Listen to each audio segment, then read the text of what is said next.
नमस्कार साथियों, आप सभी का एक बार फिर से अभ्यास एग्री एकेडमी के यूट्यूब चैनल पर स्वागत है।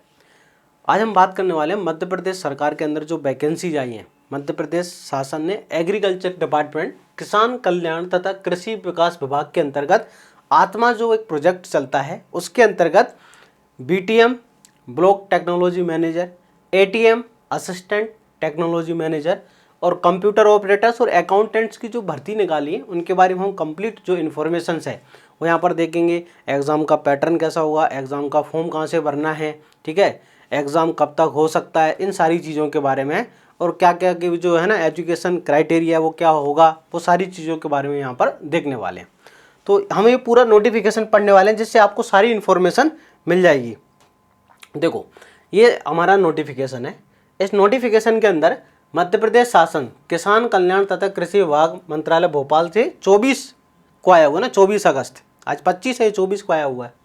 चलिए क्या कह रहे हैं, देखो एक बार शुरू में पढ़ लीजिए कि राज्य शासन एवं द्वारा, ठीक है, एवं किसान कल्याण तथा कृषि विभाग के अधीनस्थ आत्मा योजना के संविदा नियुक्ति हेतु सृजित पदों की जो टोटल जो पद हैं ब्लॉक BTM के टोटल MP के अंदर 313 पद हैं, ठीक है, 339 ATM के हैं, ठीक है, कंप्यूटर प्रोग्राम के 52 हैं और अकाउंटेंट्स के 52।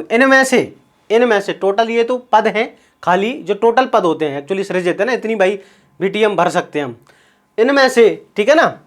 इनमें से कितने पदों पर, तो BTM के 154, BTM के जो 154, ATM के कितने 651, ATM के कितने 651, ठीक है, और इसका यहाँ पर कंप्यूटर ऑपरेटर के कितने 22 पद और लेखपाल सैलिपिक के जो है 17, ठीक है, लेखपाल जो है अकाउंटेंट के कितने 17 पदों पर भर्ती होना है, ठीक है। चलिए अब ये तो एक इंपॉर्टेंट चीज़ है, ये सिर्फ मध्य प्रदेश मूल निवासियों के लिए है ना, मध्य प्रदेश के अलावा जो बाहर का स्टूडेंट है वो इसमें अप्लाई नहीं कर सकता है, ओनली मध्य प्रदेश के लिए। ये तो बहुत अच्छा है कि उक्त पदों पर चयन हेतु सामान्य निर्देश, चयन प्रक्रिया, आवश्यक अर्हताएं, वेतन, अन्य बिंदु, पदवार आरक्षण, ठीक है, वरीयता सूची, अंतिम चयन सूची का निर्धारण, उसका प्रकाशन, मूल निवासी प्रमाण पत्र, आयु सीमा, आयु गणना, आयु सीमा में छूट, समय, ये सारी जो है नीचे दी गई है, ठीक है। दूसरा पॉइंट ये दिया गया है कि विविध आवेदन पत्र में दी गई जानकारी सत्यापन के समय जब हमारा डॉक्यूमेंट वेरिफिकेशन होगा तो आपको सारे जो है मूल डॉक्यूमेंट जो है ओरिजिनल डॉक्यूमेंट आपको वहां पर प्रस्तुत करना पड़ेगी, ठीक है। आपको मध्य प्रदेश का जो मूल निवासी है, जाति प्रमाण पत्र, अगर आप आयु सीमा में छूट चाहते हैं, ठीक है, जाति SC ST OBC है उसका आपको चाहिए। आरक्षण जो है भाई हॉरिजॉन्टल वर्टिकल दोनों प्रकार का आरक्षण है, हॉरिजॉन्टल और वर्टिकल अभी हम देखेंगे, ठीक है। और यहाँ पर हॉरिजॉन्टल जो है 33% महिलाओं का भी है, ठीक है ना भाई। जो एक तो हो गया हमारा वर्टिकल जो हमारा 20%, 16%, 27%, 10% EWS। अब उसके अंदर अपना अपना है ना, तो फीमेल का कितना है 33% है, 10% किसका है निःशक्त जनों का है, 6% किसका है, यहाँ पर देख सकते हो भूतपूर्व सैनिकों के लिए देखो 10% है और 6% किसके लिए, तो जो हमारे PWD होते हैं, ठीक है, निःशक्त जन, इनके लिए होता है। अब हम बात करते हैं प्रश्न पत्र, ठीक है, एग्जाम जो होगी ऑनलाइन परीक्षा हेतु वस्तुनिष्ठ प्रश्न, मतलब ऑब्जेक्टिव मल्टीपल ऑब्जेक्टिव जो है MP ऑनलाइन के माध्यम से किए जाएंगे। और एग्जाम का जो पैटर्न होगा, अभी तक पहले जो एग्जाम हुआ करते थे 100 नंबर की एग्रीकल्चर, यहाँ भी दिया गया है कि भाई 100 नंबर का पेपर आएगा, तो मतलब 100 नंबर की एग्रीकल्चर ही आएगी, इसके अलावा कुछ नहीं आएगा, ठीक है। ऑनलाइन परीक्षा प्रक्रिया, तो आपको पहले MP है ना, www.mp ऑनलाइन है ना GOV से आपको फॉर्म भरना है। क्या एक स्टूडेंट दोनों फॉर्म भर सकता है, ATM BTM, ठीक है, बिल्कुल भर सकता है, ठीक है। अगर वो कंप्यूटर उसके पास DC है और CPCT क्वालिफाई है तो वो भी भर सकता है, ठीक है कि नहीं। अगर उसके पास DC है और CPCT है तो वो कंप्यूटर, तो एक साथ वो है ना एक से ज़्यादा पद भर सकता है। बोला सर एग्जाम अलग अलग डेट होगी है ना, ATM की एग्जाम अलग डेट होगी, BTM की एग्जाम अलग डेट होगी, दोनों की अलग अलग मेरिट बनेगी। अब बात समझ में आ रही होगी, ये बहुत अच्छा है। फीस, एग्जाम की जो फीस रहेगी वो 850 रुपये फॉर्म फीस रहेगी। चलिए ठीक है ना। अब इसी के आधार पर देखो परीक्षा के द्वारा है ना, परीक्षा में प्राप्त अंक जो है आप तुरंत कंप्यूटर स्क्रीन पर देख सकते हैं, लेकिन हम प्रिंट आउट नहीं निकलता, ये तो आपको वैसे भी मालूम है, इतने सारे एग्जाम आपने दिए हैं, ठीक है। यहाँ पर जो कृषि विभाग है हमारा MP ऑनलाइन के साथ एक MOU साइन करेगा ताकि एग्जाम की प्रक्रिया ही कर सके। अंतिम वरीयता सूची, भाई जो फाइनल जो है मेरिट लिस्ट बनेगी वो अंकों के आधार पर बनेगी। अगर दो व्यक्तियों के अंक अगर समान आते हैं तो आयु के आधार पर जिसकी आयु ज़्यादा उसको मिलेगा, अगर आयु में भी सेम ही है तो फिर जो डिग्री है उसमें परसेंटेज जिसके ज़्यादा होते हैं उसके आधार पर उसको सूची आगे दिया जाता है। चलिए ठीक है, ये सारा जो है अपना है ना किस भाग में, संचार किसान कल्याण कृषि विभाग के अंदर सारी चीज़ें। ठीक है, ये हमको क्या करना है, सारे जो डॉक्यूमेंट है ओरिजिनल वो हमको वहाँ पर क्या करना है, प्रस्तुत करना है जब हमारा सिलेक्शन हो जाएगा, डॉक्यूमेंट वेरिफिकेशन। ठीक है, प्रतीक्षा waiting list, yes most important. जितने भी हर ऐसे एटीएम बीटीएम के जो पद हैं उसमें आगे है ना, आगे 50% जितने पद हैं उनकी वेटिंग लिस्ट भी बनाई जाएगी, और वेटिंग लिस्ट 1 साल के लिए वैलिड होगी। देखो अंतिम चयन सूची प्रकाशन के साथ साथ प्रत्येक पद के लिए विज्ञापित पदों के 50%, जैसे 154 पद हैं तो इनको अपन मान लेते हैं कितने हो जाएंगे, 76 77 कितने 77 जो है ना, तो लड़कों की वेटिंग लिस्ट भी बनेगी। बात समझ में आ रही है। जैसे 651 पद हैं एटीएम के, तो इनके आधे पदों की यहाँ पर वेटिंग लिस्ट भी बनेगी। क्या बनेगी, वेटिंग लिस्ट भी बनेगी। ठीक है, तो वेटिंग सूची जो 1 साल के लिए वैध रहेगी, कितनी 1 साल के लिए वैध रहेगी। चलिए आगे बात करते हैं और क्या इम्पोर्टेंट है।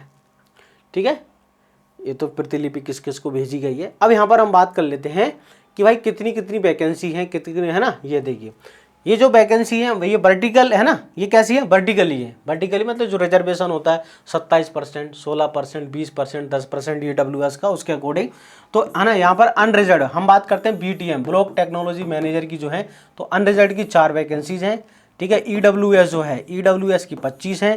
ठीक है, अनुसूचित जाति ठीक है SC जो है इसकी वैकेंसी 16 है। ST की वैकेंसी कितनी है, 60 है। अन्य OBS जो OBS अपना सॉरी OBC जिसको कहते हैं 49 है। तो टोटल हो गई हमारी 154। इसके बाद असिस्टेंट टेक्नोलॉजी मैनेजर जो है 105 अनरिजर्व की है ना। ठीक है, इसके बाद 93, 85, 183 और यहाँ पर OBC की अच्छी वैकेंसी है, देखो 185 है। तो ये काफ़ी अच्छी खासी वैकेंसी है ना, OBC की 185 मतलब सभी के लिए अच्छी खासी वैकेंसी है। तो यहाँ पर देखो थोड़ा कम वैकेंसी है 4, अब जो भी है वो गवर्नमेंट के अकॉर्डिंग है। चलिए तो वैकेंसी बहुत अच्छी है। आई होप आपको समझ में आ रही होंगी चीज़ है ना। अगर आपके पास CPCT वगैरह और आप है ना क्या है आपके पास CPCT है और साथ में DC है, तो आप कंप्यूटर ऑपरेटर भी भर सकते हैं, इसकी भी वैकेंसी है। और फिर अकाउंटेंट से, अकाउंटेंट के लिए BCom और दूसरी चीज़ें चाहिए। अब हम बात करते हैं कि सबसे पहले BTM, सबसे पहले हम बात करेंगे BTM के बारे में। ठीक है, BTM का जो पद है ठीक है ब्लॉक टेक्नोलॉजी मैनेजर, ये संविदा वाली भर्ती है भाई, परमानेंट वैकेंसी नहीं है। ये संविदा जिसको हम कॉन्ट्रैक्ट वाली कहते हैं वो है। ठीक है, जो पहले लगे थे आज भी नौकरी कर रहे हैं, सरकार उनको हटाती नहीं, कहीं ना कहीं इधर से उधर दूसरे डिपार्टमेंट में कर देती है। अगर कोई प्रोजेक्ट, मैं जिनको जानता हूँ 10-10 साल से नौकरी कर रहे हैं ATM BTM बिल्कुल है ना। तो किसी प्राइवेट कंपनी से अच्छा है कि आप है ना, यहाँ आपको गवर्नमेंट है ना क्या मिलता है, एक्सपीरियंस मिलता है। कुछ नहीं सही तो कुछ तो अच्छा है, तो कुछ नहीं है उससे अच्छा ये ठीक है। 30,000 रुपये मिलेंगे, कितने 30,000 रुपये प्रति माह। ठीक है, अब न्यूनतम शैक्षणिक अर्हताएं, ये मोस्ट इंपोर्टेंट है।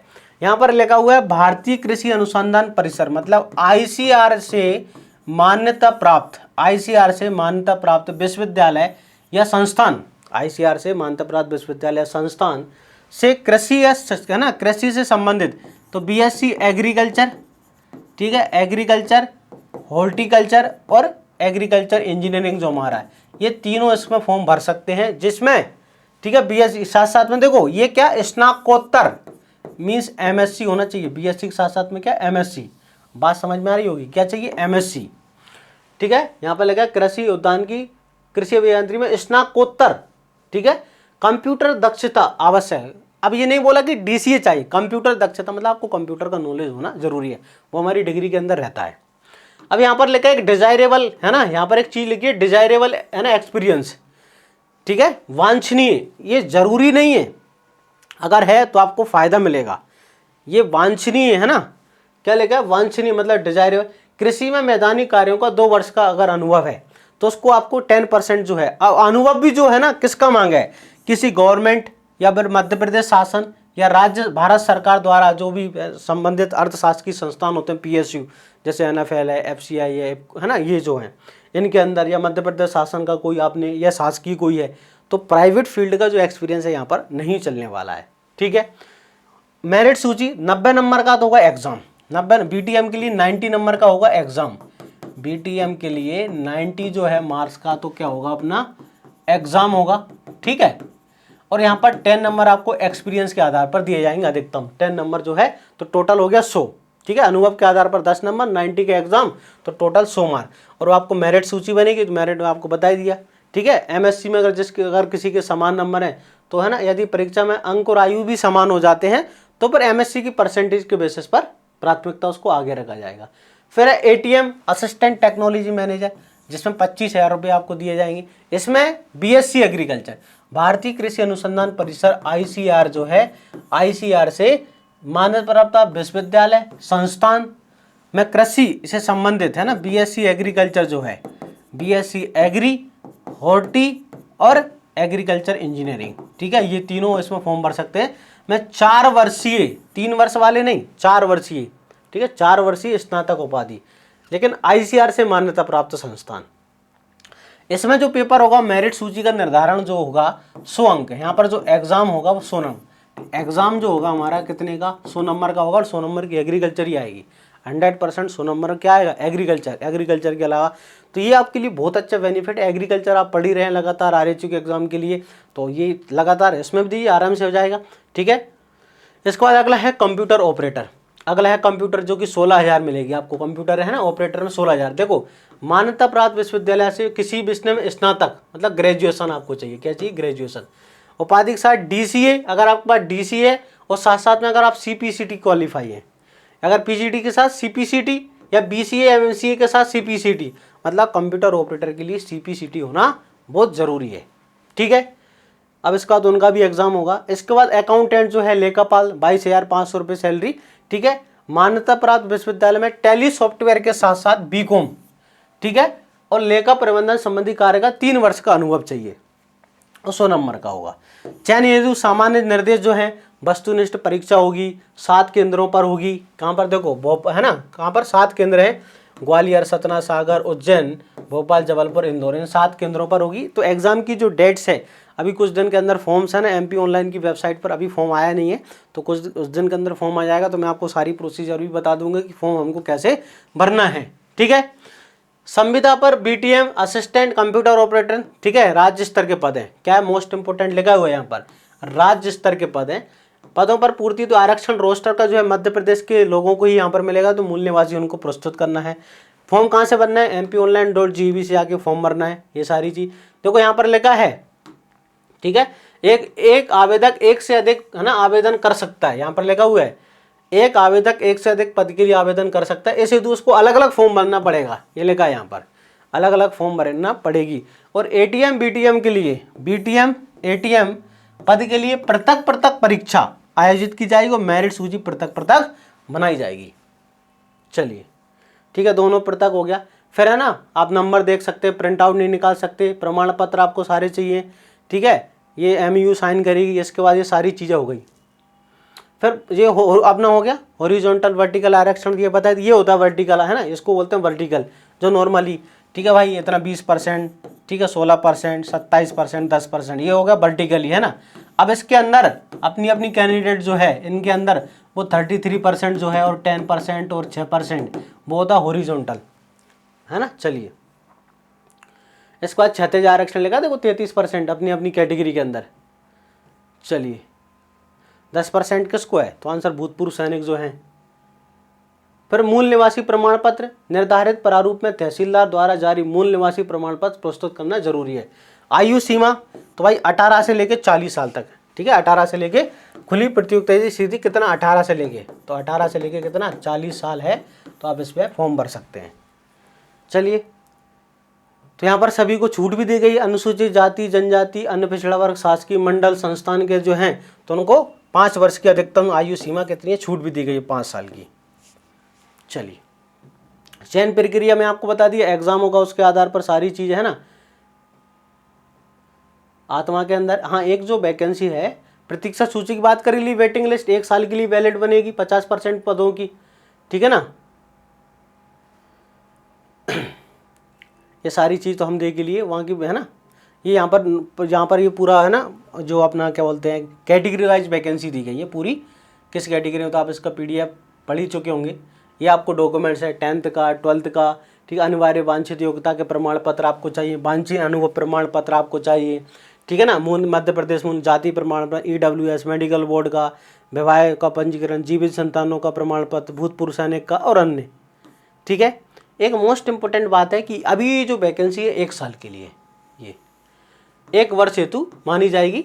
बाद में, ठीक है, सरकार लिखा हुआ है 1 वर्ष के उपरांत, ठीक है, वार्षिक मूल्यांकन किया जाएगा। मूल्यांकन बजट की उपलब्धता के आधार पर आपको फिर से पुनः सेवावृत्ति की जा सकेगी, लेकिन जरूरी करना वैसे 90% 99% की जाती है। ठीक है, आपको 7 दिन की अवधि में है ना, नियुक्ति पत्र जारी होने के 7 दिवस में आपको ज्वाइनिंग करना होता है। उपस्थिति अगर आप नहीं जाते तो आपको निरस्त माना जाएगा। ठीक है, मेडिकल से चाहिए आपको, मेडिकल बोर्ड हो गया। इसके बाद जो आदेश संशोधन नियुक्ति सारे लागू होंगे आप पर। मध्य प्रदेश सरकार जो संविदा पर लागू जो भी नियम होते हैं वो आप पे लागू होंगे। ठीक है, इसके बाद संविदा पर नियुक्ति अभी बिना किसी विशिष्ट कारण के सूचना के अगर 1 महीने एब्सेंट रहता तो आपकी नौकरी चली जाएगी। ये सारी चीज़ें इसमें लिखी है। यहाँ पर 1 महीने के लिए तो नोटिस देना जरूरी है। तो यहाँ पर है ना एक इम्पोर्टेंट, संविदा पर नियुक्त अभ्यर्थी को आधारभूत एवं उसके कार्यभार से संबंधित परीक्षा अनिवार्यता भाग लेना है। संविदा पर नियुक्ति अभ्यर्थियों को महंगाई भत्ता, गृह भाड़ा भत्ता, नगद क्षतिपूर्ति भत्ता आदि की वित्तीय राहत दे नहीं होगी। जो महंगाई भत्ता स्टेट गवर्नमेंट के कर्मचारियों को तो यहाँ पर नहीं मिलेंगे। ठीक है, तो ये सारी इन्फॉर्मेशन मैंने आपको बता दी है। ठीक है, किस प्रकार से है। तो आई होप आपको ये सारी इन्फॉर्मेशन समझ आ गई होगी, है ना, कि कितने वैकेंसी हैं, कैसे पढ़ना है। अब इसके लिए जो है ना हमारा जो नया बैच जो है आप ज्वाइन कर सकते हैं कल से ही, बिल्कुल मंडे से इसके लिए नया बैच स्टार्ट होगा। ठीक है, बहुत ही कम दाम के अंदर इसमें, क्योंकि भाई 100 नंबर की एग्रीकल्चर आएगी। अब सारा सिलेक्शन एग्रीकल्चर के हाथ में है। अभी तक जो पहले पेपर हुए हैं वो सब एग्रीकल्चर है, तो एग्रीकल्चर ही आएगी यहाँ तक मान के चलो। तो आप एग्रीकल्चर को पढ़ना बहुत ही अच्छे से, ताकि हमारे जो नंबर है वो 90+ आएँ, तो आपका 100% हो जाए। वो किसी कारण से हमारा आरईओ के अंदर नहीं हो पाया हो तो निराश होने की आवश्यकता नहीं है। देखो मौके मिलते हैं। अभी एफसीआई के अंदर वैकेंसी आई है, एफसीआई की टेक्निकल असिस्टेंट की वैकेंसी आएगी, आईबीपीएस एफ भी आएगा। तो एग्रीकल्चर तो आपको पढ़ना ही है, तो आप लगातार एग्रीकल्चर पढ़िए और एग्जाम देते रहिए। कहीं ना तो होगा, इसमें होगा, एफसीआई है, एएफओ है, बहुत सारी वैकेंसीज हैं। तो ये सारी चीज़ आपको समझ आई होंगी। अगर आपको कुछ भी डाउट है, ठीक है, या मेरा नंबर है कॉन्टैक्ट 9131387204। ठीक है ना। हाँ भाई, उसमें प्राइवेट वाले जो अभी तक ऐसा सुनने में आ रहा है कि प्राइवेट वाले उसमें फॉर्म अप्लाई नहीं कर सकते, क्योंकि उसमें ऐसा लिखा हुआ है आईसीआर से। ठीक है ना, कि आईसीआर जो सरकारी कॉलेज, जो सारे गवर्नमेंट कॉलेज होते हैं आईसीआर से मान्यता प्राप्त होते हैं, वो उसमें अप्लाई कर सकते हैं, प्राइवेट वाले नहीं कर सकते। ठीक है, चलिए, तो ये मेरा कॉन्टैक्ट नंबर है, आप इस पर मेरे को कॉन्टैक्ट कर सकते हैं कुछ भी डाउट है। और आपको एग्रीकल्चर पढ़ना है तो आप अभ्यास एग्री एकेडमी की जो एप्लीकेशन है गूगल प्ले स्टोर से आप डाउनलोड कर सकते हैं। और मैंने आपको सारी चीज़ें समझा दी हैं। आई होप दी गई जानकारी आपको बहुत अच्छे से समझ आई होगी। ठीक है, आप अच्छे से पढ़िए ईमानदारी से। आपके सामने अभी आरएचओ के एग्जाम है, असिस्टेंट क्वालिटी कंट्रोलर है, ये वाले एग्जाम है, एफसीआई के, आईबीपीएस एएफओ का लगातार एग्जाम है। आप ईमानदारी से पढ़िए 6 महीने। ठीक है, जनवरी तक सारे एग्जाम जनवरी तक कंप्लीट हो जाएंगे ना। सितंबर से अभी है, सितंबर, अक्टूबर, नवंबर, दिसंबर, जनवरी, 5 महीने हैं। 5 महीने भी आप अच्छे से ढंग से पढ़ेंगे तब भी कहीं ना कहीं आप नौकरी पा लेंगे। तो आइए, दी गई जानकारी आपको समझ आई होगी। मिलते हैं हम नेक्स्ट वीडियो के अंदर, तब तक के लिए जय हिंद।